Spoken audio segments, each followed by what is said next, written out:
আসসালামু আলাইকুম। চলে আসলাম সুন্দর একটা ব্লগে। তো দেখতে পাচ্ছেন আমি আমগুলো এভাবে কেটে প্রথমে ধুয়ে নিয়েছি এবং একটা ঝাঁকাতে রেখেছি যাতে করে পানিগুলো সম্পূর্ণ ঝরে যায়।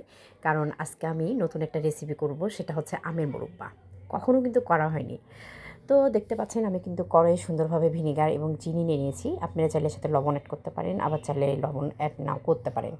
তো ভিনেগার দিলে কিন্তু এই মোরব্বাটা নষ্ট হয় না এবং আমার কিন্তু অনেক ভালো লাগে এই মোরব্বাটা খেতে। আমি কিন্তু জীবনের প্রথম এই মোরব্বা তৈরি করছি। তো সেজন্য মনে করলাম যে আজকের এই সুন্দর ব্লগটি আপনাদের সাথে শেয়ার করি। যদি ভালো লাগে লাইক, কমেন্ট, শেয়ার করবেন এবং আমার পেজটাকে ফলো দিয়ে রাখবেন। তো অবশ্যই আমি তো আপনাদেরকে বলেছি যে যেকোনো রান্না আপনারা অবশ্যই কমেন্ট বক্সে জানাবেন। তাহলে আমি আগামীতে সেটা রান্না করার চেষ্টা করব। আসলে এটা আমের সিজন, তো সেজন্য আমি অনেক প্রকার আর কি আমের আচার তৈরি করেছি। তো সব রকমই ব্লগ আপনাদের সাথে শেয়ার করব। কিন্তু আসলে অনেক ব্যস্ততার জন্য এবং আমার মা একটু অসুস্থ, সেজন্য আমি আসলে ভালোভাবে কিন্তু আর কি ব্লগগুলো দিতে পারছি না। তো দেখেন আমি কিন্তু আমগুলো এর মধ্যে ছেড়ে দিয়েছি। আসলে যতক্ষণ কিন্তু আমের মধ্যে সুন্দরভাবে লাল লাল না হয়ে যায়, চিনিগুলো যতক্ষণ লাল না হয়ে আসবে ততক্ষণ কিন্তু আপনাকে চিনিগুলো নাড়তে হবে এবং এরপরে কিন্তু পানি সমস্ত ঝরে গেলে আমগুলো এর ভিতর দিয়ে দিতে হবে, কারণ পানি থাকলে কিন্তু সেই আচারটা নষ্ট হয়ে যাবে। তো আমার এই ব্লগটি কেমন হয়েছে অবশ্যই কমেন্ট বক্সে জানাবেন এবং অবশ্যই লাইক, কমেন্ট, শেয়ার করবেন। চিনির শিরাগুলো কিন্তু সুন্দরভাবে লাল লাল করে নিতে হবে। যদি লাল না করেন তাহলে কিন্তু এটা আঠালো হবে না এবং মুরব্বাটা কিন্তু খেতে সুন্দর লাগবে না। তো দেখেন আমি কিন্তু এর মধ্যে দিয়ে দিয়েছি আমগুলো। তো আমগুলো একটু ফুটা ফুটা করে নেবেন, তাতে করে রসগুলোর ভিতরে ভালোভাবে ঢুকবে এবং আঠিয়ালা আম নেবেন, তাতে করে কিন্তু মোরব্বাটা খেতে অনেক সুস্বাদু এবং অনেক মজার হবে। তো দেখেন আমি কিন্তু আমগুলোকে সুন্দরভাবে এর মধ্যে ডুবানোর চেষ্টা করছি।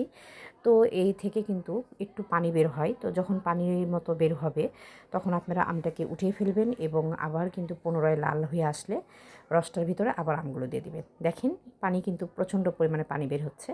তো আসলে কাঁচা আমের মোরব্বা কিন্তু বেশি স্বাদ হয়। পাকা আমের মোরব্বাটা আসলে করতে গিয়ে আমগুলো অনেক ভেঙে যায়, নষ্ট হয়ে যায়। তো সেজন্য দেখেন প্রচণ্ড পরিমাণে কিন্তু পানি বের হচ্ছে। আমি কিন্তু এই পানিগুলোর মাঝখান থেকে আমগুলো তুলে ফেলবো, আলাদা করে নেব, তাতে করে এবং এই রসগুলো যাতে করে সুন্দরভাবে আবার লাল লাল হয়ে আসে, তখন কিন্তু আমি এর মধ্যে আমগুলো দিয়ে দেবো। তো দেখতে পাচ্ছেন আমি কিন্তু আমগুলো তুলে ফেলেছি।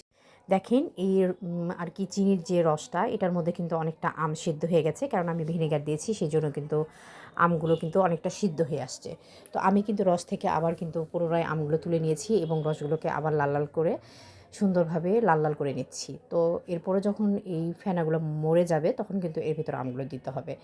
আসলে জীবনে আমি লাইফে প্রথম এই আমের আর কি মোরব্বা করছি, তো সেই জন্য একটু মনের মধ্যে আর কি ভয় কাজ করছিল, একটু সংকোচ কাজ করছিল। তবুও কিন্তু আমি সুন্দরভাবে এটা করে ফেলেছি, কারণ পরবর্তী যেগুলো মোরব্বা করেছি সেগুলো কিন্তু একদম ভালো হয়নি, কারণ প্রথমে যেটা আসলে করেছি সেটা অনেক সুন্দর হয়েছে আমার মনের মতো।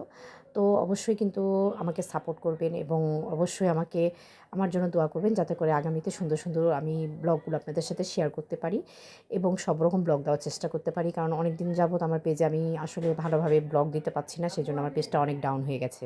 তো যত নাড়বেন তত কিন্তু আসলে আমগুলোর ভিতরে কিন্তু রসগুলো ঢুকে যাবে। আসলে আর কি আমি অনেক দিন যাবতই সত্যি আমার পেজে ব্লগ দিতে পারিনি, তো সেই জন্য আমার পেজটা অনেক ডাউন হয়ে গেছে। আমাকে অবশ্যই সাপোর্ট করবেন এবং লাইক, কমেন্ট, শেয়ার করে দিবেন এবং আগামীতে আপনাদের কোনো রান্না করার কোনো যদি কিছু খেতে ইচ্ছে করে, দেখতে ইচ্ছে করে, অবশ্যই আমাকে কমেন্ট বক্সে জানাবেন। আমি সেই রান্নাটা অবশ্যই চেষ্টা করব রান্না করার। তো দেখেন আমার কিন্তু মোরব্বাটা প্রায় হয়ে আসছে। তো আপনারা অবশ্যই ট্রাই করবেন, খেতে কিন্তু অনেক মজার এবং অনেক সুস্বাদু হয়।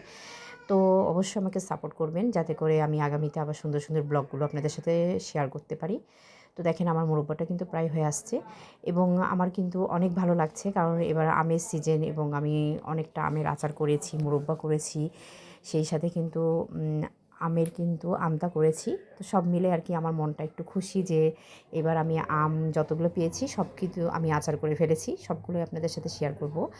তো অবশ্যই আমাকে সাপোর্ট করবেন, আমার জন্য দোয়া করবেন, যাতে করে আমি আমার ব্লগটা সুন্দরভাবে সাজাতে পারি। তো দেখেন এটা হচ্ছে আমার আমের আর কি সুন্দরভাবে মোরব্বাটা হয়ে আসছে, এটা ফাইনাল লুক। তো দেখেন দেখতে কিন্তু অনেক সুন্দর হয়েছে এবং অনেক লোভনীয় মজার হয়েছে খেতে। তো অবশ্যই আপনারা এভাবে ট্রাই করবেন এবং অবশ্যই আমার জন্য দোয়া করবেন, সাপোর্ট করবেন, যাতে আগামীতে নতুন নতুন ব্লগগুলো আপনাদের সাথে শেয়ার করতে পারি। তো আজকের মতো এই পর্যন্ত। ভালো থাকবেন, সুস্থ থাকবেন এবং আগামীতে অবশ্যই নতুন কোনো ব্লগ দেওয়ার চেষ্টা করব, কারণ আসলে ব্লগ দিতে দেরি হয়েছে বলে আমার পেজটা অনেক ডাউন হয়ে গেছে। তো এই পর্যন্ত। আল্লাহ হাফেজ।